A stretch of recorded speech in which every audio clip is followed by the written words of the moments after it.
Hello everyone. Before beginning today's class, I have something for you. And class तो हम शुरू करेंगे ही, but before that, I have 2 or 3 things to tell you, which are important for you also. So, as we know, AMU और JMI 2026 जो session है वो almost complete हो चुका है. जितने भी स्टूडेंट के एग्ज़ाम हैं, आई होप कि आप लोगों के अच्छे एग्ज़ाम हुए हों. AMU का ऑलरेडी रिज़ल्ट भी आ चुका है BLLB का. तो जितने भी बच्चे AMU के लिए प्रिपरेशन कर रहे थे, उनकी जो उनकी डायरेक्शन है वो शिफ्ट हो चुकी है JMI के. And as we know JMI का एग्ज़ाम भी होने ही वाला है.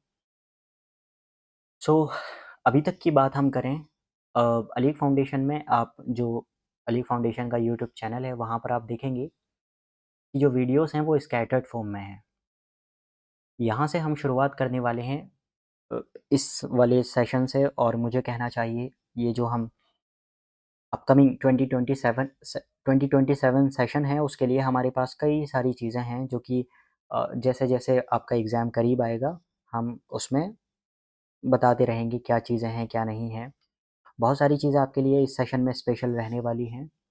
आई विल नॉट से कि आप जानते हैं कि मैंने 2 और 3 ईयर से हम पढ़ा रहे हैं, बट कभी भी मैंने आज तक नहीं कहा कि आप यूट्यूब चैनल को सब्सक्राइब कीजिए, शेयर कीजिए, लाइक कीजिए. I will never say this thing.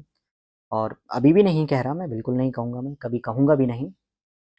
But before that मैं बताने की यहाँ पर कोशिश ये कर रहा हूँ कि जो भी मैं बता रहा हूँ यहाँ पर आप बहुत गौर से सुनिएगा कि क्या चीज़ें हैं. देखिए जनाब, बहुत सारे बच्चे तो यहाँ तक आने में ही वीडियोस को स्किप कर देंगे, बट कोई मसला नहीं है. एज़ वी नो कि चाहे एएमयू की बात करें, चाहे जेएमआई की बात करें, किसी भी कोर्स में सीट्स जो हैं वो लिमिटेड सीट्स हैं. And it's not about only AMU और JMI, whether you are preparing for any competitive exam. हर किसी एग्ज़ाम में सीट्स लिमिटेड होती हैं. तो सिलेक्शन कुछ ही बच्चों का होता है, सबका सिलेक्शन नहीं होता है because seats are limited. Before beginning this class मुझे बताना ये है कि इस ईयर से हम, और मुझे कहना चाहिए जून से हम एक नई शुरुआत करने वाले हैं. चाहे आप तैयारी कर रहे हैं, whether you are preparing for BLLB, specially जो मेजोरिटी है वो BLLB की ही है. चाहे आप BLLB की तैयारी कर रहे हैं 2027 के लिए, 2027 सेशन के लिए, चाहे आप MBA के लिए प्रिपरेशन कर रहे हैं, specially I am talking about AMU, Aligarh Muslim university. Because JMI का सिलेबस थोड़ा सा डिफरेंट, सिलेबस तो सेम ही है बट पैटर्न पूछने का डिफरेंट होता है MBA का. BFL की बात करें तो BFL ऑलमोस्ट सेम ही है. BA की हम बात करें तो BA भी ऑलमोस्ट AMU का सेम ही है. B.Ed में भी सेम ही है. एंड BCom और BBA. तो चाहे आप BLLB के थे, मेनली तो BLLB और MBA और BFL BA के लिए हमारी क्लासेस रहने वाली हैं. हम 4 कोर्सेज़ को कंबाइन करेंगे इसमें. जो ये हमारे वन वर्ड सब्स्टिट्यूशन है वो किसके लिए रहेंगे? BA LLB प्राइमरी, उसके बाद MBA, एंड उसके बाद हम B.Ed की बात करेंगे. And then we will talk about the BA, और हम कह सकते हैं BFL. ये मेनली कोर्स रहने वाले हैं. अगर आप AMU से रिलेटेड बात करें तो AMU में किसी भी एग्ज़ाम में, चाहे कोई सा भी एग्ज़ाम हो सकता है जिसमें भी इंग्लिश आती है, ये जो वीडियोस हैं वो सभी एग्ज़ाम्स के लिए आपकी हेल्पफुल रहने वाली है. ठीक है, इसमें कोई अलग से आपको पढ़ने की ज़रूरत नहीं है, कोई भी बुक फॉलो करने की ज़रूरत नहीं है, एटलीस्ट वन वर्ड सब्स्टिट्यूशन के लिए. बिकॉज जो मैं हम यहाँ पर करेंगे, जितनी भी हमारी सीरीज़ रहेगी फ्री ऑफ कॉस्ट रहने वाली है सभी के लिए. एंड इसकी जो PDF है वो आपको मिल जाएगी. इसी वीडियो के कमेंट में आप जाएंगे तो वहाँ पर टेलीग्राम का लिंक मिल जाएगा, जो कि इस वीडियो को अपलोड होने के बाद वहाँ से आप इसकी PDF भी डाउनलोड कर सकते हैं. एंड उसका आप प्रिंट आउट निकलवाइए और रिवीजन कीजिए. बस नोट्स बनाना चाहें बना लीजिए, नहीं बनाना चाहें कोई मसला नहीं है, आपको बनाने की बिल्कुल ज़रूरत नहीं है. बिकॉज जो PDF है वो फ्री ऑफ कॉस्ट रहने वाली है. इतना मैं कह सकता हूँ कि अगर अभी से आप लोग शुरुआत कर रहे हैं, whether you are preparing for BLLB और MBA, बहुत ज़्यादा हेल्पफुल आपके लिए ये वीडियोस रहने वाली हैं. स्पेशली BA एंड BFL, ये जो 4 कोर्सेज़ हैं, बहुत ज़्यादा हेल्पफुल आपके लिए ये वीडियोस रहने वाली हैं. मैं वन वर्ड सब्स्टिट्यूशन को मैं कह सकता हूँ ईज़िली, मैं गारंटी ले सकता हूँ कि अगर वन वर्ड सब्स्टिट्यूशन आता है तो इस वाली सीरीज़ में हम ऑलमोस्ट मोर देन 25 और 30 वीडियोस करेंगे, जो कि कंप्लीट वन वर्ड सब्स्टिट्यूशन हो जाएगा. इसके अलावा आपको किसी भी बुक से पढ़ने की ज़रूरत नहीं है, और किसी भी कहीं से आपको स्कैटर्ड फॉर्म में देखिए, डेटा और मटेरियल तो बहुत ज़्यादा है यूट्यूब पर, बट स्कैटर्ड फॉर्म में है। अब जितने भी टीचर्स ने पढ़ाया है, स्पेशली आप जो देखते हैं वीडियोस, वो एसएससी के टीचर्स हैं। एसएससी में बहुत सारे एग्जाम्स होते हैं, CGL, CHSL, CPO and MTS, and उसका थोड़ा पैटर्न भी डिफरेंट होता है पूछने का, क्योंकि वहाँ पर 1 आवर्स में आपको 100 क्वेश्चन करने होते हैं। एमयू में आपको 2 आवर्स मिलते हैं, उसका पैटर्न भी थोड़ा डिफरेंट है। सिलेबस तो ऑलमोस्ट, सिलेबस क्या है, सिलेबस इंग्लिश है, ठीक है, तो सिलेबस ऑलमोस्ट सेम रहता है। पैटर्न थोड़ा दोनों, हर एग्ज़ाम का अपना अपना डिफरेंट होता है पूछने का। तो इस वीडियो से हम जो यहाँ से हम शुरुआत करने वाले हैं वो 1 वर्ड की करेंगे। Don't worry about it. आप अगर सिर्फ ये कर लेंगे, इसके अलावा आपको कुछ भी करने की ज़रूरत नहीं है। बट यहाँ रिस्ट्रिक्शन है, यहाँ पर हम लोग कन्फाइन कर रहे हैं अपनी बात को, किस चीज़ के लिए, 1 वर्ड सब्स्टिट्यूशन। मतलब अगर आपको ये है तो इसके लिए कहीं और आपको पढ़ने की ज़रूरत नहीं है। तो आप तैयारी कर रहे हैं, आपके जूनियर्स कर रहे हैं, आपके सीनियर्स कर रहे हैं, कोई भी है जो ड्रॉपर्स हैं, कोई भी हो सकता है, आप उनको आराम से ये इस वाले चैनल को सजेस्ट कर सकते हैं। ये प्लेलिस्ट इसकी हम लोग क्रिएट करवा देंगे, इसकी प्लेलिस्ट भी बन जाएगी। और जैसे वक्त मिलता है, the thing is, my name is Gufran Chaudhary and I am also preparing for some competitive exams, for government exams. तो टाइम का थोड़ा सा हमारे ऊपर बाउंडेशन रहती है। अगर हमें टाइम मिलता है तो ऑफकोर्स बहुत सारी, वैसे मैं इस चीज़ का प्रॉमिस करता हूँ आप लोगों से कि जो 1 वर्ड सब्स्टिट्यूशन है ये तो मैं कंप्लीट करा दूंगा। और अगर टाइम मिलेगा तो प्रैक्टिस के साथ में, फ़िलहाल हम लोग सिर्फ 1 वर्ड को पढ़ेंगे। इनको आपको करना ये है कि आप इनका प्रिंट आउट निकलवा कर आप याद कीजिए, एंड आगे चलकर हो सकता है जुलाई और अगस्त से हम लोग इनकी प्रैक्टिस भी शुरू करेंगे। तो हमारे पास है क्या करने के लिए, कि आज तक एएमयू में 2003 से लेकर 2026 तक जितने भी 1 वर्ड आए हैं उनकी हमने पीडीएफ सेपरेट बनवा दी है। इसके साथ-साथ बीए में 2013 से लेकर 2013 से 2026 तक जितने भी 1 वर्ड आए हैं उसकी से वो भी इसी में इंक्लूडेड हैं, इंक्लूडिंग जीएमआई के जो पेपर अवेलेबल हैं 2016 से 2026 तक, उनके भी 1 word substitution, and BFL also और एमबीए। ये 4-5 कोर्सेज़ के 1 वर्ड जो हैं उसकी हम प्रैक्टिस करेंगे। Don't worry about it. तो एटलीस्ट ये मैं प्रॉमिस करता हूँ कि अब से हमारा एक रहेगा कि आपकी आपकी जो प्रॉब्लम होती थी इंग्लिश को लेकर, वो इंग्लिश की प्रॉब्लम तो नहीं होने वाली है, ठीक है ना? बहुत स्मूथ वे में हम लोग पढ़ेंगे इन चीज़ों को। तो चलिए शुरू करते हैं। और एक चीज़ और, ये जो पीडीएफ है इसके बाद आपको यहाँ पर अगर क्लिक करेंगे इस वाली लिंक पर तो डायरेक्ट आप वीडियो पर भी आ सकते हैं, ये जो वीडियो है, ठीक? तो let's begin without wasting any further time. बाकी हर एक क्लास में हम बहुत सारी चीज़ें जो है डिस्कस करेंगे अबाउट दी प्लेलिस्ट और जो भी हम पढ़ने वाले हैं। तो the very first question in today's lecture is Adonis. Adonis is a 1 word substitution. 1 word substitution क्या होता है, इसकी 2 वीडियोस मैं ऑलरेडी बना चुका हूँ, कि बहुत सारे वर्ड्स को जो यानी कि हमें कहना चाहिए पूरे सेंटेंस को हम एक वर्ड में अगर कर दें तो उसको हम कहते हैं 1 वर्ड सब्स्टिट्यूशन। मतलब क्या हुआ, हम कह सकते हैं a person who loves books, who loves books. एक तरीका ये है कहने का। इंस्टेड ऑफ सेइंग दिस आप इसको क्या कह सकते हैं, बिब्लियोफाइल। तो ये हो जाएगा 1 वर्ड सब्स्टिट्यूशन। मतलब बहुत सारे आप सेंटेंस, बहुत सारे वर्ड्स यूज़ ना कर कर सिर्फ एक वर्ड में उसको सब्स्टिट्यूट कर दें, उसी को कहा जाता है 1 वर्ड सब्स्टिट्यूशन, ठीक? अच्छा, यहाँ पर क्या है, इस क्लास में बहुत सारी चीज़ें आपको देखने के लिए मिलेंगी, जैसे जहाँ पर जो हमारी पिक्चर से जो चीज़ें हैं ना, विजुअल, मतलब जब हम किसी चीज़ को विजुलाइज करते हैं तो वो ज़्यादा याद रहती है एज़ कम्पेयर टू जब आप रीड करते हैं किसी चीज़ को, ठीक? तो let's begin. Adonis, Adonis is a noun. क्या मतलब होता है, नाउन क्या होते हैं, एडजेक्टिव क्या होते हैं, ये भी हम देखेंगे जब ग्रामर की बात की जाएगी। फिलहाल अडोनिस मीन्स अ वेरी हैंडसम। क्या मतलब हुआ इसका, अ वेरी, अडोनिस का मतलब होता है a very handsome. Blue pen सही रहेगा आई थिंक। आपको नोट्स बनाने की ज़रूरत ही नहीं है, आप तो सिर्फ देखिए। अ वेरी हैंडसम, अ वेरी हैंडसम मैन, ठीक है? A very handsome young man, या फिर यंग बॉय भी बोल सकते हैं आप इसको। Young man is called Adonis, ठीक, ये हुआ। एंड दूसरी बात, आप इसको चाहें तो इतनी बड़ी डेफिनेशन ना यूज़ करके you can say attractive young man. Attractive, attractive young man is called Adonis, ठीक, ये चीज़ है। जैसे ये नीचे एग्जाम्पल में दिया है, एग्जाम्पल्स भी हैं। Everyone's eyes were on him because he looked like an Adonis in his wedding suit. तो कोई पर्सन की, किसी लड़के की हम बात कर रहे हैं कि सब लोग उसको देख रहे थे, सब लोग उसको निहार रहे थे, क्यों? Because of his Adonis look, है ना। यहाँ पर जो है हाईलाइट ये है, ठीक है। अडोनिस मतलब यहाँ पर जो आर्टिकल्स होते हैं वो आर्टिकल किसके लिए यूज़ किए जाते हैं? हमेशा नाउन के लिए यूज़ किया जाता है आर्टिकल्स का। आर्टिकल जो है वो नाउन के लिए यूज़ किया जाता है।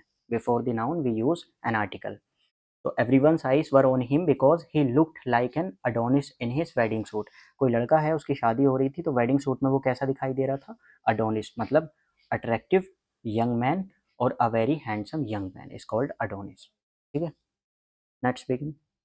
ऑटोप्सी बहुत प्रोमिनेंट क्वेश्चन है और बहुत प्यारा वर्ड है जो अक्सर एग्जाम में पूछा जाता है।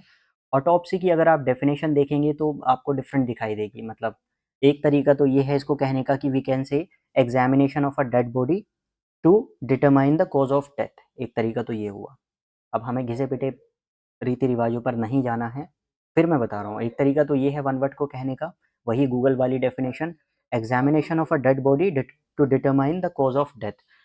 On the other side you can say postmortem, जो हम सिंपल इंग्लिश में कहते हैं पोस्टमार्टम इज कॉल्ड ऑटोप्सी।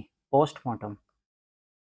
अच्छा एक चीज़ और है, इस जैसा ही एक वर्ड और भी होता है वन वर्ड में, and that is necropsy. Autopsy तो हमने देख लिया, एक होता है नेक्रोप्सी, NECROPSY, नेक्रोप्सी। ये भी एक नाउन है। अच्छा ये भी पोस्टमार्टम ही है, इसका मतलब भी पोस्टमार्टम ही होता है, पोस्टमार्टम। अब आपको शायद कन्फ्यूज़न होनी चाहिए कि sir now what is the difference between autopsy and necropsy, am I right? देखिए ऑटोप्सी जो है वो हम यूज़ करते हैं ह्यूमन बींग्स के लिए, यानी कि जब पोस्टमार्टम किया जाता है ह्यूमंस का, तब हम यूज़ करते हैं किस चीज़ का? हम यूज़ किया करते हैं ऑटोप्सी का, ह्यूमंस की बात की जाती है तो पोस्टमार्टम करेंगे। एंड नेक्रोप्सी में क्या है? जब हम पक्षियों की बात करेंगे, एनिमल्स की बात करेंगे, बर्ड्स की बात करेंगे, तो यहाँ पर हम कह सकते हैं एनिमल्स। तो या that's the, I think this is a good way, आपको याद भी हो जाएंगी यहाँ से चीज़ें। एक बायोप्सी भी है, उसको ज़रूरत नहीं है, ये हम डेड बॉडीज़ के लिए यूज़ करते हैं। एंड जो बायोप्सी होता है वो लिविंग ऑर्गेनिजम्स के लिए यूज़ किया जाता है फिलहाल के लिए। I think this is good thing. तो ऑटोप्सी मीन्स पोस्टमार्टम ह्यूमंस का, नेक्रोप्सी इसका ही एकदम सिनोनिम ही आप कह सकते हैं। बाकी आपको याद करने के लिए एक्स्ट्रा वर्ड्स भी मिलेंगे, पोस्टमार्टम ही है बट ये एनिमल्स का। So the police ordered an autopsy. देखिए ऑटोप्सी क्या है? नाउन है। जितने भी हैं ऑलमोस्ट हम यहाँ नाउन देखने वाले हैं, और आर्टिकल जो है वो हमेशा नाउन के लिए यूज़ किया जाता है। An autopsy after mysterious death of businessman.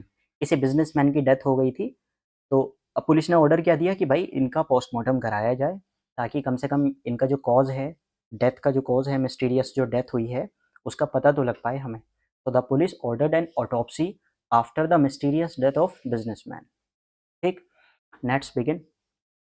Next one is arsenal. ठीक है। आर्सेनल का मतलब क्या होता है?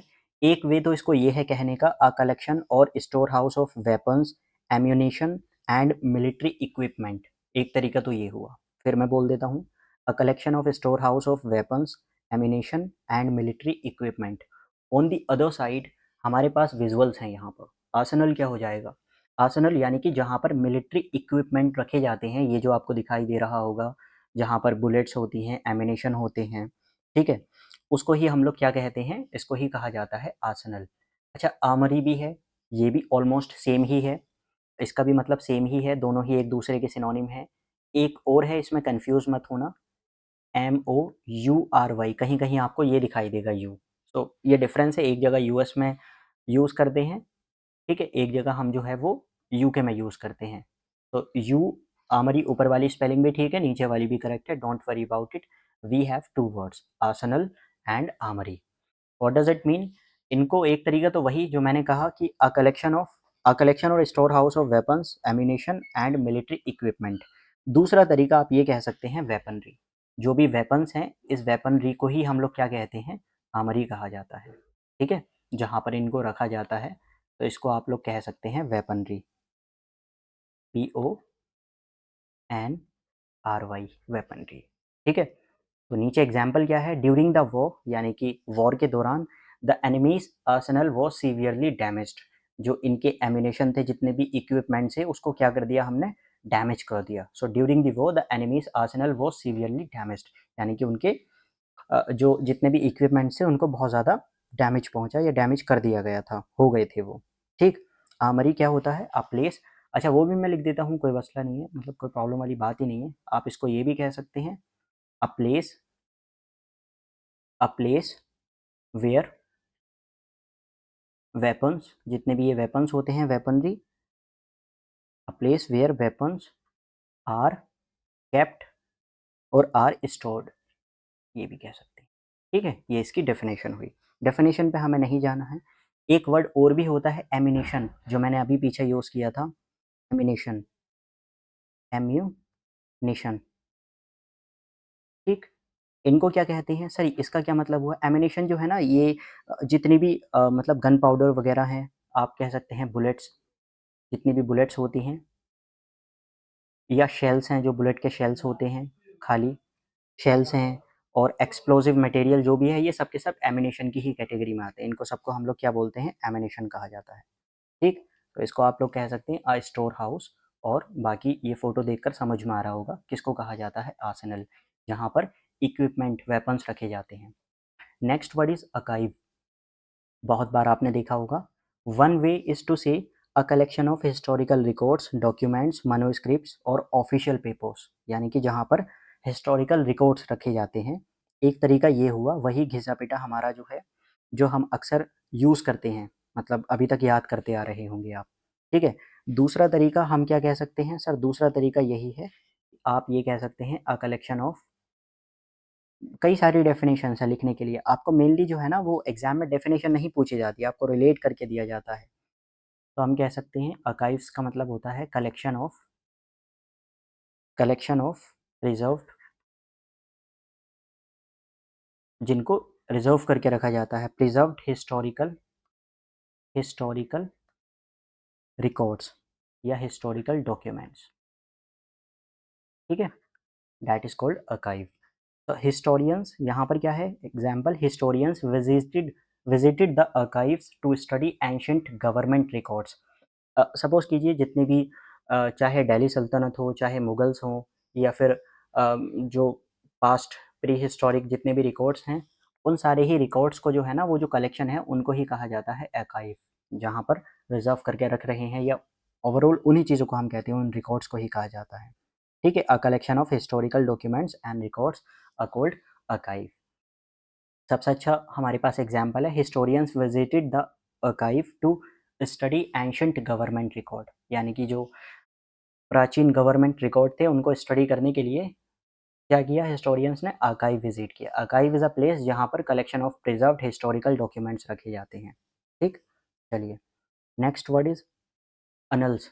ऑलमोस्ट सेम ही है, इसका ही मुझे कहीं ना कहीं सिनोनिम कहना चाहिए, कि ये इसका सिनोनिम हो जाएगा। यहाँ पर ही लिख देते हैं वैसे हम। अनल्स क्या होता है, आर्काइव तो हिस्टोरिकल रिकॉर्ड है, अनल्स है ANN। अनल्स का मतलब क्या होता है, अनल्स का मतलब होता है उसी हिस्टोरिकल रिकॉर्ड, उसी हिस्टोरिकल डॉक्यूमेंट्स को आप क्या कर दें, ईयर बाय ईयर अरेंज करके रख दें, यानी कि historical records, historical records arranged, historical records arranged year by year, year by year.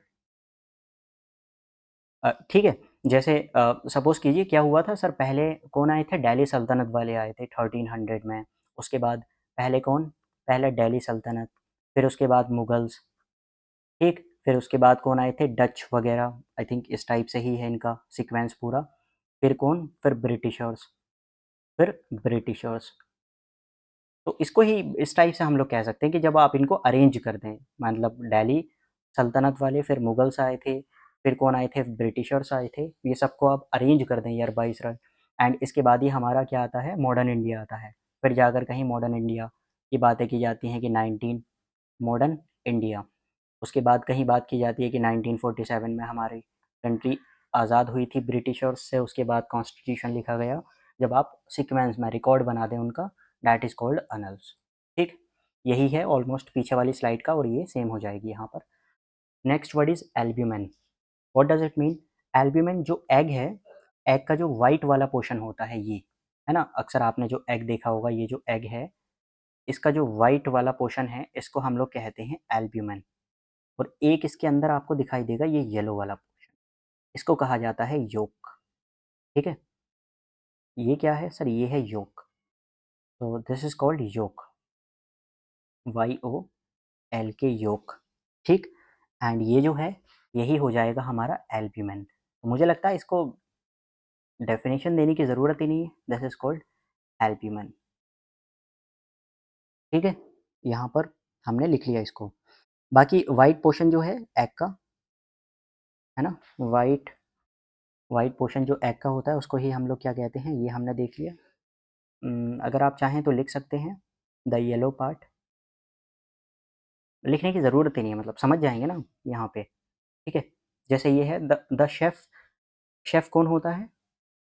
ये इसको चेफ़ नहीं शेफ़ पढ़ते हैं। The chef separated the albumen from the yolk before baking the cake, यानी कि केक बनाने से पहले उसने क्या किया, जो एल्ब्यूमेन वाइट वाला जो पोर्शन है उसको सेपरेट कर दिया। कहाँ से? योक से। योक जो जर्दी, हिंदी में हम लोग जर्दी कहते हैं ना, तो जर्दी जो है उससे अलग कर दिया इसको, जर्दी को ही योक कहा जाता है।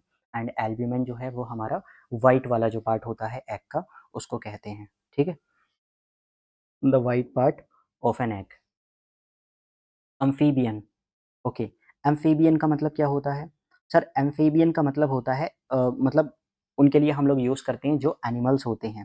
ठीक है, एनिमल्स हैं, रेप्टाइल्स हैं, या जितने भी हैं, कई सारे वर्ड्स हैं यहाँ पर। एक आपको दिखाई देगा अम्फीबियन। ठीक है, इस जैसा ही आपको दिखाई देगा एक्वाटिक। एक्वा जहाँ पर भी दिखाई देता है वो हम पानी से रिलेट करेंगे। ठीक है, यहाँ पर हो जाएगा एक्वेटिक। एक्वेटिक, अम्फीबियन, एक्वेटिक, एंड एक और है टेरेस्ट्रियल होता है, टेरेस्ट्रियल। टेरेस्ट्रियल, टेरेस्ट्रियल, एंड बस यही है। मरीन भी है, मरीन को पढ़ने की ज़रूरत नहीं है आपको, बस आप इतना ही कह सकते हैं। तो अम्फीबियन कौन होते हैं? अम्फीबियन वो एनिमल्स होते हैं जो किसके लिए? An animal that can live both, animals, animals that can live, that can live on both, both on land, land and water. ठीक है, जो एनिमल्स क्या कर सकते हैं, जो पानी पर भी रह सकते हैं और पानी में भी रह सकते हैं और लैंड पर भी रह सकते हैं। उसका कोई एग्जाम्पल बता सकता है अपने से? देखिए, लैंड पर भी रह सकते हैं और पानी में भी रह सकते हैं, जैसे कि फ्रॉग होता है। एग्जाम्पल में है नीचे, the frog is an amphibian because it spends part of its life in water and part of on land. ठीक है, कुछ लाइफ ये अपनी पानी में बिताता है और कुछ लाइफ अपनी लैंड पर। इसको ही हम लोग एम्फीबियन उन एनिमल्स को कहा जाता है जो कहाँ पर रहते हैं, जो पानी पर भी रह सकते हैं और वाटर में भी रह सकते हैं। On the other hand aquatic कौन होते हैं? एक्वेटिक वो एनिमल्स होते हैं जो कि सिर्फ और सिर्फ कहाँ पर रहते हैं? लिव्स ओनली ऑन वाटर, जो सिर्फ पानी में रहते हैं, जैसे फिश है। टेरेस्ट्रियल कौन होते हैं? Lives only on land. ठीक है, लिव्स ओनली ऑन लैंड। तो यहाँ पर हम इसको जो है हाईलाइट कर देते हैं, यानी कि ये सिर्फ पानी में रहने वाले हैं, ये लैंड पर रहने वाले हैं, और जो जो दोनों जगह रह सकते हैं उनको हम लोग एम्फीबियन कहते हैं। Next, astronomy and astrology. ठीक है, काफ़ी बार आपने देखा होगा। एक वे तो ये है इसको कहने का, the scientific study of stars, planets, galaxies and other objects in space is called astronomy. समझ आया? The scientific study of stars, planets, galaxies and other objects, जितने भी ऑब्जेक्ट्स हैं यूनिवर्स में, ठीक है, उसको हम लोग क्या कहते हैं? एस्ट्रोनॉमी कहते हैं। एक तरीका ये है कि इसको कहा जाता है स्टडी ऑफ यूनिवर्स। अब ये काफ़ी ना ब्रॉड टर्म होती है जब बात आती है स्टडी ऑफ यूनिवर्स। एक तरीका ये हुआ कहने का कि मैं कह सकता हूँ इसको स्टडी ऑफ यूनिवर्स। एस्ट्रोनॉमी क्या होती है? Study of universe.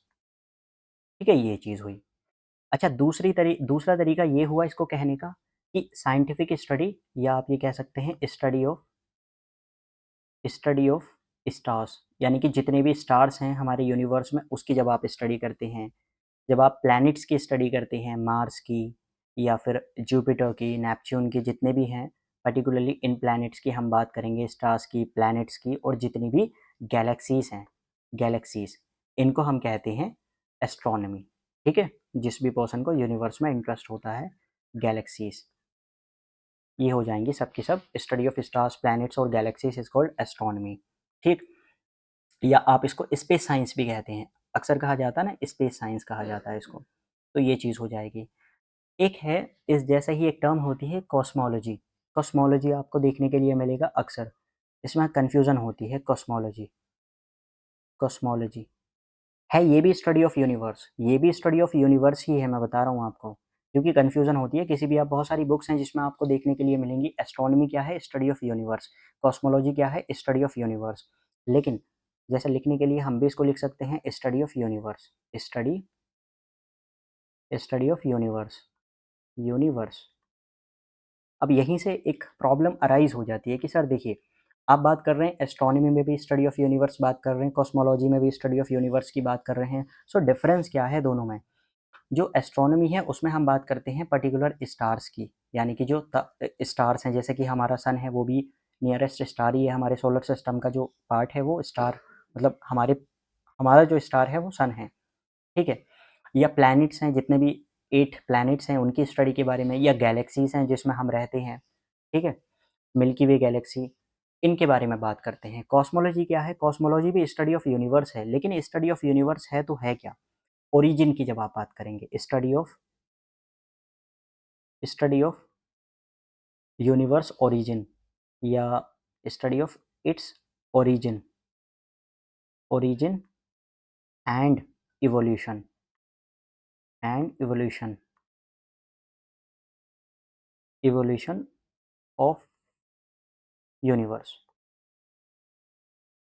मतलब ये कैसे एग्जिस्टेंस में आया था? एक कहा जाता है ना कि कुछ भी नहीं था पहले, एक छोटा सा एक 4.8 और 13 पॉइंट समथिंग बिलियन ईयर्स पहले एक धमाका हुआ, है ना, जिसके बाद में ये पूरी यूनिवर्स अपनी एग्जिस्टेंस में आया, लाइट ईयर्स की स्पीड, ये वो सब की सब जो ओरिजिन है, जब आप ओरिजिन की बात करेंगे, ओरिजिन एंड इवोल्यूशन की कैसे ये एग्जिस्टेंस में आया पूरा यूनिवर्स, कैसे हमारे स्टार्स, ये सब सोलर सिस्टम, ये सब कैसे बना, तब हम बात करेंगे कॉस्मोलॉजी की। काफ़ी ब्रॉड टर्म है, लेकिन उसमें भी जब आप छोटी टर्म्स में, जब आप पर्टिकुलरली स्टार्स की बात करें, जब आप प्लैनेट्स की बात करें, जब आप गैलेक्सीज की बात करें, तब हम एस्ट्रोनॉमी की बात करते हैं।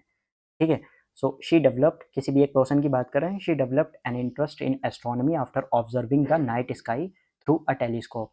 रात में आपको बहुत सारे तारे दिखाई देंगे, तो ये नहीं हम पूछ रहे हैं कि ये तारे आए कहाँ से, जब आप तारों के आने की बात करेंगे, कहाँ से आए, तब हम बात करेंगे किस चीज़ की, वही कॉस्मोलॉजी में आ जाएगी, काफ़ी ब्रॉड टर्म हो जाएगी। ठीक है, एंड जब आप एक पर्टिकुलर किसी भी प्लैनेट्स की बात करेंगे, तब we will talk about astronomy. ठीक, एस्ट्रोलॉजी क्या होता है? सर एस्ट्रोलॉजी कुछ भी नहीं है, मतलब एस्ट्रोनॉमी अगर साइंस है तो एस्ट्रोलॉजी एक स्यूडो साइंस है। नहीं समझे? मतलब एस्ट्रोनॉमी अगर साइंस है तो हम कह सकते हैं एस्ट्रोलॉजी जो है ना वो एक सूडो साइंस है। मतलब ये क्या है? ये तो पर्टिकुलर अपने आप में एक साइंस है, पूरी एक फील्ड है साइंस की, लेकिन ये एक सूडो साइंस है। बाकी ये बेस्ड होती है आपके बिलीफ और प्रेडिक्शंस पर, यानी कि आपका मंगल अच्छा नहीं चल रहा है, प्रेडिक्शन, आपका मंगल अच्छा नहीं है ना? और आपका क्या नहीं है, आपका ग्रह अच्छा नहीं है, इस टाइप से ही शायद कुछ ना कुछ कहा जाता है, इस टाइप की बातें की जाती हैं इसमें। तो बिलीफ, ये क्या है, मैं लिख देता हूँ इसको भी। एस्ट्रोलॉजी होती क्या है? सर एक्चुअल में एस्ट्रोलॉजी होती है, बिलीफ है आपके, विश्वास है आपका, विश्वास या फिर अंधविश्वास है। बिलीफ कौन सा? कि जो स्टार्स हैं, डेट स्टार्स, स्टार्स एंड जो प्लैनेट्स हैं वो क्या करते हैं, star and planets influence, influence human life, human life, that is called astrology. It's not a science, ये साइंस नहीं है, बस सूडो साइंस है ये। ठीक है ना? चलिए, anecdote, next is anecdote. What does it mean? Sir anecdote जो है वो हो जाएगा हमारे पास में कोई भी एक शॉर्ट इंटरेस्टिंग आपकी लाइफ की शॉर्ट स्टोरी कह सकते हैं। एनेक्डोट क्या है? शॉर्ट स्टोरी हो जाएगी आपकी लाइफ के बारे में, आप कहीं पर घूमने के लिए गए थे, ठीक है? एंड जो भी है मतलब हो सकता है आप कहीं पर घूमने के लिए गए हों और वहाँ पर आपने कुछ ऑब्ज़र्व किया हो, आपकी लाइफ़ में कोई अच्छा इंसिडेंस हुआ हो, दैट इज़ कॉल्ड एनेक्डोट यानी कि interesting short interesting story short interesting story about a real event. ठीक है? आपकी ज़िंदगी में कोई भी एक इवेंट हुआ हो, दैट इज़ कॉल्ड एनेक्डोट। जैसे यहाँ पर example, the teacher begin the lecture with an amusing मतलब एक आनंद वे में, amusing anecdote from his college days. एक होता है ना कि यार हम अलीगढ़ मुस्लिम यूनिवर्सिटी में पढ़ते थे, उसके बाद हम कैनेडी ऑडिटोरियम में गए थे, कैनेडी ऑडिटोरियम में बहुत सारे लोग लड़ रहे थे आपस में, हमने उनको बचाया था, इस टाइप वाला कुछ भी हो सकता है ना? हो सकता है आप मौलाना आज़ाद लाइब्रेरी पर कुछ लोगों को तकते हों, कुछ भी आपकी लाइफ की भी मतलब बहुत सारी स्टोरीज़ हो सकती हैं, there are so many stories. वही है एक छोटा-सा पार्ट आपकी लाइफ का जो एक नॉस्टैल्जिक पार्ट है, दैट इज़ कॉल्ड एनेक्डोट। तो short interesting story about a real event, ऐसा कुछ हुआ था, कुछ भी हो सकता है। बायोग्राफी होती है पूरी हिस्टोरिकल, आपकी पूरी ज़िंदगी के बारे में बायोग्राफी, ठीक है? जब कोई और पर्सन लिखता है। ऑटोबायोग्राफी होती है जब आप अपने बारे में ही लिखते हैं। तो एनेक्डोट उस बायोग्राफी का ही एक छोटा-सा पार्ट होता है। आगे हम दे देंगे, शायद आगे है कहीं न कहीं। ठीक है? तो वो चीज़ हो जाएगी हमारे पास में anecdote. A real short story about an real event, जो भी है। Next one is atheist. There are so many words related to atheist है, आपको अक्सर देखने के लिए मिलता है एग्नोस्टिक है, एथिस्ट है, थिस्ट है, तो क्या चीज़ें हैं? एथिस्ट से पहले हम लोग थिस्ट देखते हैं। थिस्ट कौन होता है? THEIST, थिस्ट। थिस्ट का मतलब जो कि बिलीव करता है, बिलीवर हम कह सकते हैं। थिस्ट का मतलब कौन हो जाएगा? जो कि बिलीव करता है कि हाँ भाई गॉड है, एग्जिस्ट है। बिलीव, थिस्ट बिलीव्स इन गॉड, जो गॉड में बिलीव करता है, दैट इज कॉल्ड थिस्ट, यानी कि गॉड एग्जिस्ट करता है। एथिस्ट कौन है? अगर हमने ए लगा दिया तो ये हो जाएगा जो person doesn't believe, does not does not believe in God, जो इंसान गॉड में विश्वास ही नहीं करता है, उसको हम लोग कहते हैं एथिस्ट। ठीक है? वो कहता है कि भगवान होता ही नहीं है। ठीक। एक इस जैसी ही एक टर्म आपको देखने के लिए अक्सर मिलती है, एग्नोस्टिक। एग्नोस्टिक एग्नोस्टिक क्या है? एग्नोस्टिक इज अ पर्सन जो श्योर नहीं है, मतलब he is unsure whether God exist और नॉट। तो हम क्या कहेंगे? Unsure, un unsure whether God exist, whether God exist और नॉट। ठीक है? कैसे? देखिए इसको हम लोग रिलेट करते हैं। थिस्ट कौन है? जो जिसने दावा कर दिया कि हाँ भाई गॉड है, एग्जिस्ट करता है, बिलीव्स इन गॉड यानी कि भगवान में उसका विश्वास है। एथिस्ट जिसने मना कर दिया, डजंट बिलीव इन गॉड, इसका है ही नहीं, इसने नकार दिया सिरे से कि भाई भगवान होते ही नहीं है। एग्नोस्टिक कौन है? ये ना तो ये कह रहा है कि है और ना ही ये कह रहा है कि नहीं है, मतलब अनश्योर है कि गॉड एग्जिस्ट कर भी सकता है और नहीं भी कर सकता है। सो एग्नोस्टिक उसको कहा जाता है। ठीक है ना? कौन हो जाएगा ये पर्सन? जो कि अनश्योर है, ही इज़ नॉट श्योर। ये अक्सर कहते हैं कि हो सकता है, जैसे अ, अगर हमें दिखता नहीं है तो इसका मतलब ये नहीं है कि नहीं है चीज़ें, हो भी सकती हैं चीज़ें। ठीक है? तो he described himself as an atheist and did not follow any religion. There are so many people in this world जो फॉलो नहीं करते हैं किसी भी रिलीजन को। सो दे से कि गॉड एग्जिस्ट ही नहीं करता है, ये पूरी जो कायनात है वो सब अपने खुद ब खुद हुई थी। वही है थिस्ट, मतलब जो बिलीव करता है। एथिस्ट मतलब मोस्टली जो वर्ल्ड में जो पॉपुलेशन है वो थिस्ट की है, बिलीव करते हैं। और बहुत ज़्यादा जो हैं वो एथिस्ट हैं, मतलब बहुत कम हैं एथिस्ट हैं जो बिलीव नहीं करते हैं। एग्नोस्टिक वो है कि वो श्योर नहीं है कि भाई हो भी सकता है, नहीं भी है। मैं क्लेम नहीं कर रहा हूँ किसी भी तरह का कि है या नहीं।